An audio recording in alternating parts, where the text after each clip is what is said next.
Atchutapuram SEZ బాధితులను పరామర్శించిన తర్వాత మీడియాతో మాట్లాడుతున్నారు జగన్. లైవ్ లో చూద్దాం. హోం మంత్రి వచ్చి ప్రెస్ మీట్ ను అడ్రస్ చేస్తూ తాను మాట్లాడినప్పుడు కూడా సహాయానికి సంబంధించి పర్యవేక్షించడానికి తాను అనకాపల్లికి వెళ్తున్నాను అన్న మాటలు వాళ్ళ నోట్లో నుంచి రాలేదు. మరో గంట తర్వాత అంటే సాయంత్రం 5 గంటల ప్రాంతంలో కార్మిక శాఖ మంత్రి ఎవరి పరిధిలోకి వస్తుందో, ఈ డైరెక్టర్ ఆఫ్ ఫ్యాక్టరీస్ అనేది ఎవరి పరిధిలోకి వస్తుందో, ఈ కార్మిక శాఖ మంత్రి కూడా ట్వీట్ పెట్టి ఎంతమంది చనిపోయారో తెలియలేదు అన్నాడు. వివరాలు లేవు అని మాట్లాడతాడు. తాను కూడా హుటాహుటిన అక్కడికి వెళ్ళాలి అనే తాపత్రయం కూడా చూపించడు. ఘటన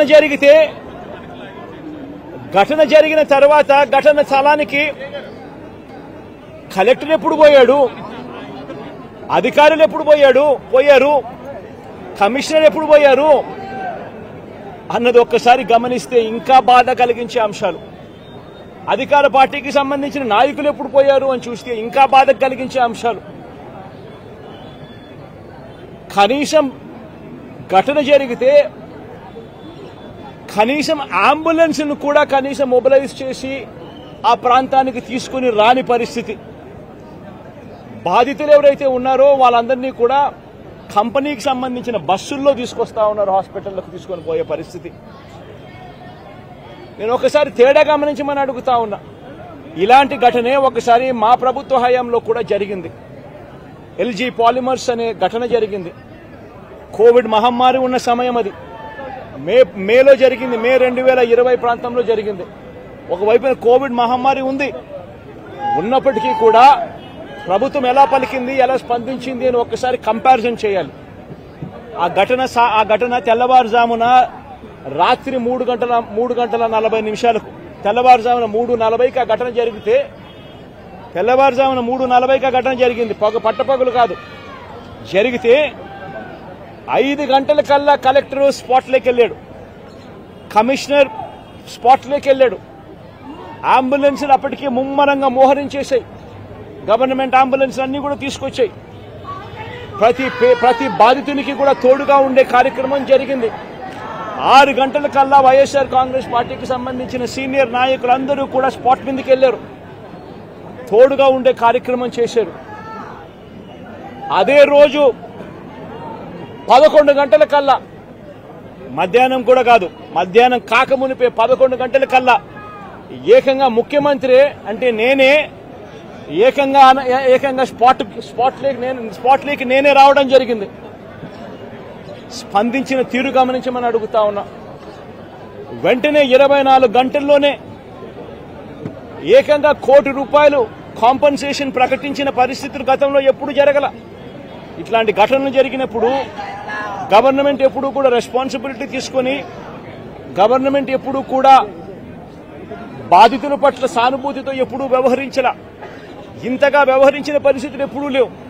మొట్టమొదటిసారిగా ₹1 కోటి కాంపన్సేషన్ ఇచ్చిన ఏకైక ప్రభుత్వం మొట్టమొదటిగా వైఎస్ఆర్సీపీ ప్రభుత్వమే, మన ప్రభుత్వమే, జగన్ ప్రభుత్వమే ఇచ్చిందని కూడా చెప్పడానికి కూడా సంతోషపడతా ఉన్నాను నేను. ఇక్కడ 24 గంటల్లోనే ఏకంగా ₹30 కోట్ల అక్కడికి ఇమీడియట్లీ పంపించి బాధితులకు తోడుగా నిలబడడం జరిగింది.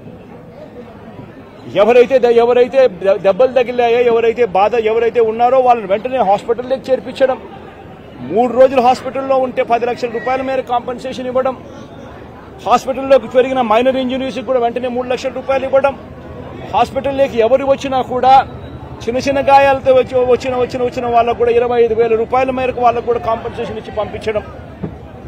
ఏకంగా గ్రామాలకు కూడా 15,000 మంది 15,000 మంది నివాసం ఉంటా ఉన్న చుట్టుపక్కల ఉన్న 5 గ్రామాలకు సంబంధించి ప్రతి ఒక్కరికి కూడా మళ్ళీ ₹10,000 కూడా ఇచ్చి కూడా తోడుగా నిలబడిన పరిస్థితులు ఆ రోజుల్లో వైఎస్ఆర్ కాంగ్రెస్ పార్టీ ప్రభుత్వ హయాంలో జరిగాయి. నేను ఇక్కడ ఎందుకు చెప్తా ఉన్నాను అంటే, మనిషి ఒక ప్రభుత్వం అధికారంలో ఉన్నప్పుడు స్పందించే తీరు ఎలా ఉంటుంది అన్నది చాలా ఇంపార్టెంట్. ఈ ఘటనలో చంద్రబాబు నాయుడు గారు ఇక్కడికి వచ్చినప్పుడు ఆయన ప్రెస్ మీట్ చూసి ఆశ్చర్యపోయా. జగన్ హయాంలో జరిగాయి ఘటనలు అని చెప్పి చెప్తాడు కానీ నేరాన్ని ఇక్కడ నుంచి డైవర్ట్ చేసే కార్యక్రమం చేస్తాడు కానీ ఆశ్చర్యం ఏమిటంటే చంద్రబాబు నాయుడు ఇంతకుముందు 2014 నుంచి 19 ఆయన ముఖ్యమంత్రిగా ఉన్నప్పుడు ఆయన హయాంలో జరగలేదా? ఈ ఘటనలు ఇటువంటివన్నీ ఎవరి హయాంలో అయినా కూడా జరుగుతాయి. కానీ జరిగినప్పుడు ఒక ప్రభుత్వం ఎలా స్పందిస్తూ ఉంది అన్నది మోస్ట్ ఇంపార్టెంట్ ఆస్పెక్ట్. ఒక ప్రభుత్వం అన్నది స్పందించేటప్పుడు ఎంపతి చూపించాలి, అంటే సానుభూతి చూపించాలి ప్రజల పట్ల, బాధితుల పట్ల. రెండోది ప్రభుత్వం చేయాల్సింది ఏమిటి అని అంటే రెస్పాన్సిబిలిటీ తీసుకోవాలి. ఈ రెండు కూడా ఆ రోజు వైఎస్ఆర్ కాంగ్రెస్ పార్టీ ప్రభుత్వం చేసింది. ఈ రోజు చీఫ్ సెక్రటరీగా ఉన్న నీరప్రసాద్ అనే వ్యక్తి ఎవరైతే చీఫ్ సెక్రటరీగా ఉన్నారో ఆయన ఆధ్వర్యంలోనే అప్పుడే ఒక హై లెవెల్ కమిటీ వేసి ఫ్యాక్టరీ సెక్యూరిటీని, పొల్యూషన్ కంట్రోల్ని ఈ రెండింటినీ కూడా క్రోడీకరించి ఇటువంటి ఘటనలన్నీ కూడా పునరావృతం కాకుండా ఏ రకమైన రిఫార్మ్స్ తీసుకొని రావాలి అని చెప్పి ఆలోచన చేసి కమిటీ స్టడీ చేసి సిఫార్సు చేయమని చెప్పి కూడా ప్రభుత్వం కోరింది. నీరప్రసాద్ అనే ప్రస్తుత చీఫ్ సెక్రటరీ గారు అప్పట్లో కమిటీ హెడ్ గా ఉండి తాను కూడా రిపోర్ట్ కూడా ఇచ్చాడు. ఆ రిపోర్ట్ ఆధారంగా ఆగస్టు 2020లోనే జీవో కూడా ఇష్యూ చేసి ఒక ప్రాపర్ ప్రోటోకాల్ను తీసుకొని రావడం జరిగింది. ఆ ప్రోటోకాల్ ఏమిటి అని అంటే అన్ని రెగ్యులేషన్స్ డిఫరెంట్ సైలోస్ కాకుండా అన్ని క్రోడీకరించి ఒక చోటుకు తీసుకొచ్చే కార్యక్రమం జరిగింది. ఫ్యాక్టరీ సేఫ్టీకి సంబంధించిన ప్రోటోకాలు, పొల్యూషన్ కంట్రోల్కు సంబంధించిన ప్రోటోకాలు అన్నిటినీ కూడా కలిపి ఒక ప్రోటోకాల్ తీసుకొని రావడం జరిగింది. ఆ ప్రోటోకాల్లో ముఖ్యమైనది ఏమిటి అని అంటే మొట్టమొదటిసారిగా ప్రతి కంపెనీ కూడా వాళ్ళకి సంబంధించిన సెల్ఫ్ కంప్లయన్స్ రిపోర్ట్ అనేది ఒకటి ఇవ్వాలి అనేది దాంట్లో ముఖ్య ఉద్దేశం. ఒకవేళ సెల్ఫ్ కంప్లయన్స్ రిపోర్టు తయారు చేసే కార్యక్రమంలో ఆ కంపెనీకి నైపుణ్యత లేకపోతే థర్డ్ పార్టీ అక్రిడిటెడ్ ఏజెన్సీని కూడా గవర్నమెంట్ అందుబాటులోకి తీసుకొచ్చింది. వీళ్ళ ద్వారా మ్యాండేటరీగా ప్రతి కంపెనీ సెల్ఫ్ కంప్లయన్స్ రిపోర్ట్ అనేది మ్యాండేటరీగా ఇవ్వాలి. ఇచ్చిన తర్వాత ఆ కంప్లయన్స్ రిపోర్టు నిజంగా ఉందా లేదా, నిజంగానే వాళ్ళు ఇవన్నీ ఉన్నాయా లేదా, ఇవి కాక ఇంకా ఫర్దర్గా వాళ్ళు ఏమైనా చేయాల్సినవి ఏమన్నా ఉన్నాయా లేదా అన్నది నిర్ధారించడానికి కోసం ఒక కమిటీ ఇన్స్పెక్షన్ కూడా చేయాలి. ఆ కమిటీలో కూడా అన్ని డిపార్ట్మెంట్స్కి సంబంధించి, అంటే pollution control department, boiler security department, రియాక్టర్స్కి సంబంధించి, ఎలక్ట్రిసిటీకి సంబంధించి, ఫైర్కి సంబంధించి అన్ని డిపార్ట్మెంట్లు క్రోడీకరించి వాళ్ళు ఇన్స్పెక్షన్ కూడా చేస్తారు. చేసిన తర్వాత వాళ్ళు కంపెనీ యాజమాన్యానికి ఫర్దర్గా ఇవి చేయాలి అని చెప్పి ఒకవేళ ఏదైనా ఉంటే అవి కూడా వాళ్ళు ఐడెంటిఫై చేసి కంపెనీ యాజమాన్యానికి వాళ్ళు టైం ఇస్తారు, కంప్లై చేయండి అని చెప్పి. అది 15 రోజులు టైం ఇస్తారు. అంటే కంప్లయన్స్ రిపోర్ట్ వచ్చిన తర్వాత మళ్ళీ వీళ్ళు 1 మంత్ లోపల వీళ్ళు ఇన్స్పెక్షన్ చేసిన రిపోర్ట్ వచ్చిన తర్వాత ఆ ఇన్స్పెక్షన్ రిపోర్ట్లో కంపెనీ ఫర్దర్గా ఏమైనా చేయాల్సి ఉంటే మళ్ళా వాళ్ళకి 15 రోజులు టైం ఇస్తూ వీళ్ళు మళ్ళా ఒక రిపోర్ట్ అనేది ఇస్తారు. ఆ రిపోర్టును ఆ 15 రోజుల లోపల వాళ్ళు చేసేట్టుగా జాయింట్ కలెక్టర్ ఆధ్వర్యంలో ఒక జాయింట్ కలెక్టర్కు ఆ రెస్పాన్సిబిలిటీ ఫిక్స్ చేసి జాయింట్ కలెక్టర్ ఆధ్వర్యంలో ఆ ఇన్స్పెక్షన్లో వాళ్ళు చెప్పినవన్నీ జరిగాయా లేదా అని మానిటర్ చేసే రెస్పాన్సిబిలిటీ ఆ జేసీకి ఇస్తుంది. ఈ ప్రోటోకాల్, ఈ సిస్టమ్ ఉంది. ఇది ఒక రిఫార్మ్ కింద ఎల్జీ పాలిమర్స్ ఘటన జరిగిన తర్వాత నీరప్రసాద్ గారి ప్రస్తుత చీఫ్ సెక్రటరీ గారు ఆయన ఆధ్వర్యంలో హై లెవెల్ కమిటీ వేసిన తర్వాత ఆయన స్టడీ చేసిన తర్వాత ఆయన ఇచ్చిన సిఫార్సులతో ఈ జీవో ఇష్యూ చేసి ఈ ప్రోటోకాల్ అనేది ఎగ్జిస్టెన్స్ లో ఉన్న ఈ జీవోను పూచా తప్పకుండా ప్రభుత్వం గన మానిటర్ చేసి ఉండింటే, ఇది జరుగుతాందా లేదా అన్నది గన గవర్నమెంట్ లో ఉన్న పెద్దలు మానిటర్ చేసి ఉండింటే చాలు ఇటువంటి ఘటనలు మళ్ళీ పునరావృతం కాకుండా ఉండే పరిస్థితి ఉండేది. కానీ అన్ఫార్చునేట్ గా ఏం జరుగుతా ఉంది, వీళ్ళ ప్రభుత్వం వచ్చిన తర్వాత గత 3 నెలలుగా ఏం చూస్తా ఉన్నాము అని అంటే వీళ్ళ గవర్నెన్స్ మీద ధ్యాస లేదు. వీళ్లకు ప్రజలకు సూపర్ 6, సూపర్ 7, సూపర్ 10ల పేరుతో వాళ్ళు ఇచ్చిన మాటల మీద వీళ్ళకు ధ్యాస లేదు. వీళ్ళ ధ్యాస అంతా రెడ్ బుక్ పరిపాలన, వీళ్ళ ధ్యాస అంతా రెడ్ బుక్ తెరచడము, ఎవరెవరికి కక్షలు ఉన్నాయో ఆ కక్షలు తీర్చుకునేదానికి గ్రీన్ సిగ్నల్ ఇవ్వడం. ఇది వీళ్ళ పరిపాలన మీద వీళ్ళ ధ్యాస. వీళ్ళు పెట్టాల్సిన ధ్యాస ఇటువంటి రిపోర్ట్ల మీద, ఇటువంటి కంప్లైంట్స్ మీద, ఇటువంటి ఘటనల మీద ఎవరెవరు ఏమేం చేయాలి అని చెప్పి ప్రోటోకాల్ ప్రకారం జరుగుతూ ఉందా లేదా, ఇవన్నీ జరుగుతున్నాయా లేదా అని చెప్పి చూసుకుని గవర్నెన్స్ రెగ్యులర్గా పాలసీ రెగ్యులర్గా జరిగి ఉంటే ఈరోజు ఫ్యాక్టరీస్ పరిస్థితి ఇలా ఉండేది కాదు. ఈరోజు ఈ కార్మికులు చనిపోయి ఉండేవాళ్ళు కాదు. ఈరోజు స్కూళ్లు బాగుపడి ఉండేటివి. ఇంగ్లీష్ మీడియం టోఫుల్ 3వ తరగతిలోనే టోఫుల్ పీరియడ్ తీసుండేవాళ్ళు కాదు. నాడు నేడు కొనసాగుండేది. గోరుముద్ద కార్యక్రమం బాగా జరుగుతూ ఉండేది. ఇవన్నీ కూడా జరుగుతూ ఉండేటివి. ఒకవైపున స్కూళ్లు నాశనం అయిపోయాయి, మరోవైపున హాస్పిటళ్లకు సంబంధించి జనవరి నుంచి రావాల్సిన బిల్లులు, జనవరిలో బిల్లులు ఏదైనా ఉంటే ఫిబ్రవరిలో ఆ బిల్స్ ప్రాసెస్ చేస్తారు, మార్చిలో ఆ బిల్స్కి సంబంధించిన పేమెంట్లు క్లియర్ చేస్తారు. ఆరోగ్యశ్రీ నెట్వర్క్ హాస్పిటల్స్ సంబంధించి మార్చి 16వ తారీఖున కోడ్ వచ్చింది. ఇక అప్పటి నుంచి జనవరికి సంబంధించిన బిల్లులు పూర్తి జనవరికి సంబంధించినప్పటి నుంచి ఇప్పుడు దాకా ఆరోగ్యశ్రీ బిల్లులు నెట్వర్క్ హాస్పిటల్లో ఇవ్వడం లేదు. ఆరోగ్యశ్రీ హాస్పిటల్కు బిల్లులు రావడం లేదు కాబట్టి ఏ పేషెంట్ అయినా హాస్పిటల్కి పోతే ఆ హాస్పిటల్లో ఆ పేషెంట్ డబ్బులు లేక కట్టలేని పరిస్థితిలో, పేషెంట్ అధ్వానమైన పరిస్థితిలో బతుకుతా ఉన్నాడు. పట్టించుకునే నాతుడు లేడు.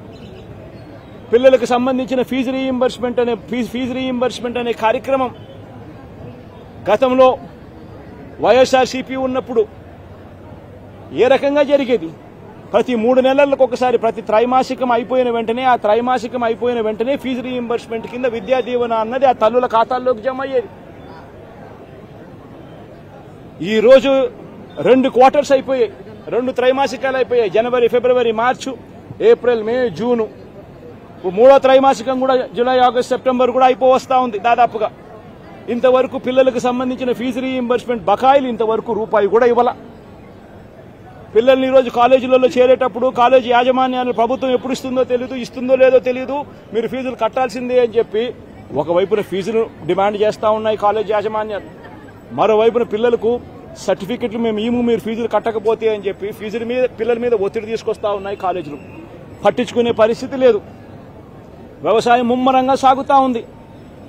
రైతులందరికీ కూడా పెట్టుబడి సహాయం కింద 20,000 రూపాయలని ఇస్తానన్నాడు. ఆ పెట్టుబడి సహాయం ఏమైందని రైతు అడుగుతా ఉన్నాడు. గతంలో కనీసం 13,500 వచ్చేది. ఈరోజు పెట్టుబడి సహాయం కింద 20,000 ఇస్తానన్నాడు. ఇంతవరకు రూపాయి ఇలా పెట్టుబడి సహాయం పోయింది. రైతులకు సంబంధించి ఇన్సూరెన్స్ సొమ్ము, రైతులకు ఇంతకు ముందు ఉచితంగా పంటల బీమా వచ్చే పరిస్థితి నుంచి ఆ ఉచితంగా కట్టాల్సిన పంటల బీమాకు సంబంధించి మామూలుగా ప్రతి సంవత్సరం ఏప్రిల్, మేలో ఆ ఇన్సూరెన్స్ ప్రీమియం కట్టాలి.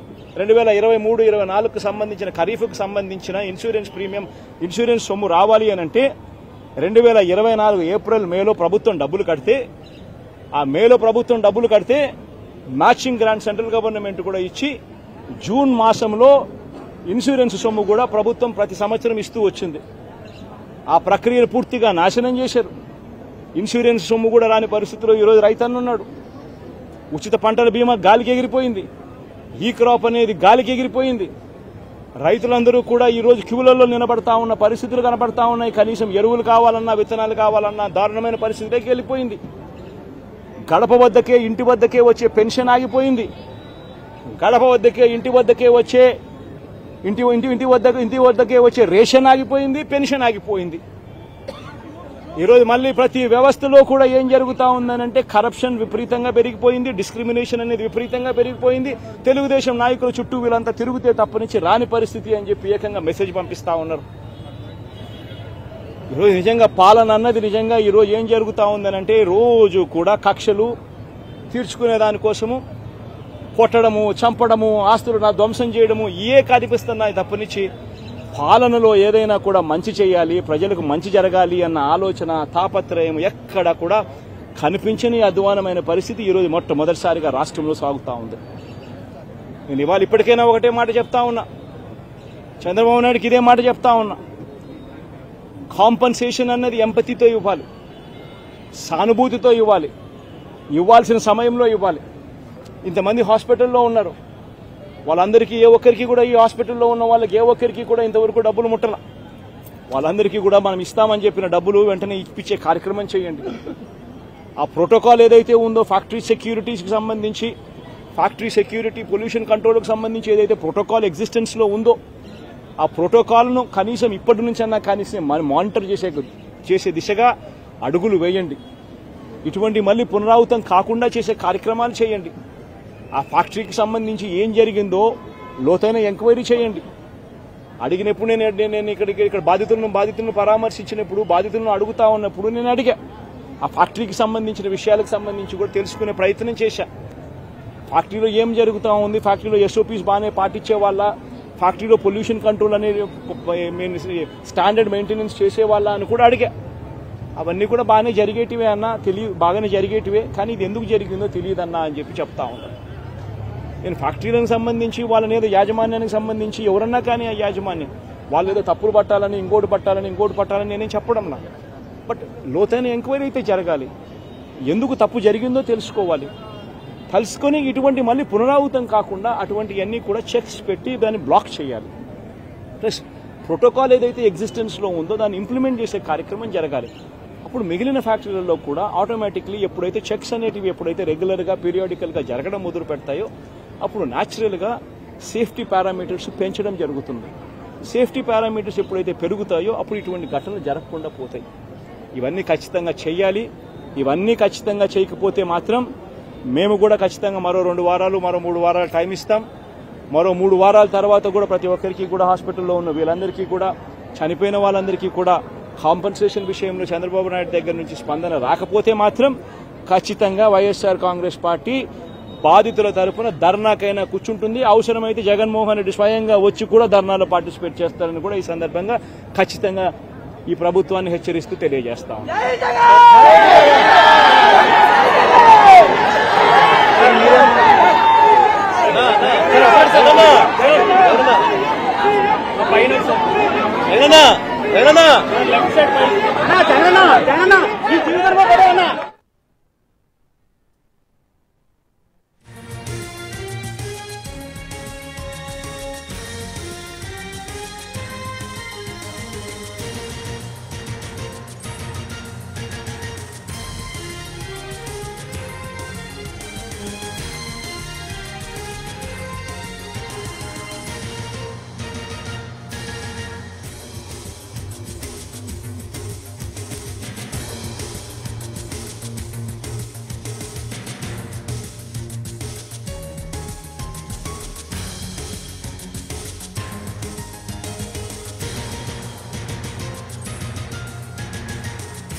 అచ్యుతాపురం సెజ్ బాధితులను పరామర్శించిన తర్వాత ఇప్పటివరకు జగన్ మాట్లాడుతున్నారు.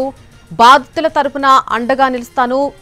ప్రమాదం జరిగిన తర్వాత ప్రభుత్వం స్పందించినటువంటి తీరు చాలా బాధ కలిగించింది అంటూ కూడా ఆయన కొన్ని వ్యాఖ్యలు చేశారు.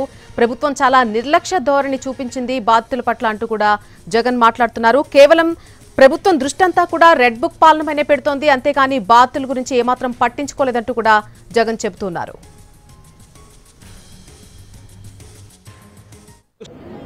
వీళ్ళ ప్రభుత్వం వచ్చిన తర్వాత గత 3 నెలలుగా ఏం చూస్తా ఉన్నాము అంటే వీళ్ళ గవర్నెన్స్ మీద ధ్యాస లేదు. వీళ్లకు ప్రజలకు సూపర్ 6, సూపర్ 7, సూపర్ 10ల పేరుతో వాళ్ళు ఇచ్చిన మాటల మీద వీళ్ళకు ధ్యాస లేదు.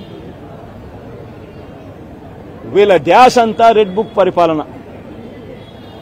వీళ్ళ ధ్యాస అంతా రెడ్ బుక్ తెరచడము, ఎవరెవరికి కక్షలు ఉన్నాయో ఆ కక్షలు తీర్చుకునేదానికి గ్రీన్ సిగ్నల్ ఇవ్వడం. ఇది వీళ్ళ పరిపాలన మీద వీళ్ళ ధ్యాస. వీళ్ళు పెట్టాల్సిన ధ్యాస ఇటువంటి రిపోర్ట్ల మీద, ఇటువంటి కంప్లైంట్స్ మీద, ఇటువంటి ఘటనల మీద ఎవరెవరు ఏమేం చేయాలి అని చెప్పి ప్రోటోకాల్ ప్రకారం జరుగుతూ ఉందా లేదా, ఇవన్నీ జరుగుతున్నాయా లేదా అని చెప్పి చూసుకొని గవర్నెన్స్ రెగ్యులర్గా పాలసీ రెగ్యులర్గా జరిగి ఉంటే ఈరోజు ఫ్యాక్టరీస్ పరిస్థితి ఇలా ఉండేది కాదు. ఈరోజు ఈ కార్మికులు చనిపోయి ఉండేవాళ్ళు కాదు. వీళ్ళ ప్రభుత్వం వచ్చిన తర్వాత గత 3 నెలలుగా ఏం చూస్తా ఉన్నాము అంటే వీళ్ళ గవర్నెన్స్ మీద ధ్యాస లేదు వీళ్లకు.